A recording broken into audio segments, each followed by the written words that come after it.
Okay, so I'm experimenting a little bit with cutting some of my chainsaw teeth. This one here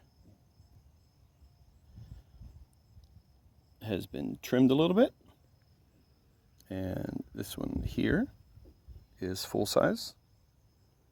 Okay, and so what I did is I trimmed off some of this side of every other set of teeth.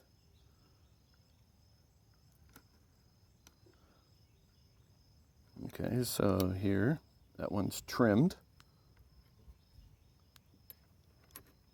And that one's trimmed. That one is full. And that one's full. So that's the way I did the whole way around. A couple of sites say that that's the way some of the chainsaw milling chains are made. So I had an old chain laying around. I'm just experimenting with it. And so I'm going to give it a shot.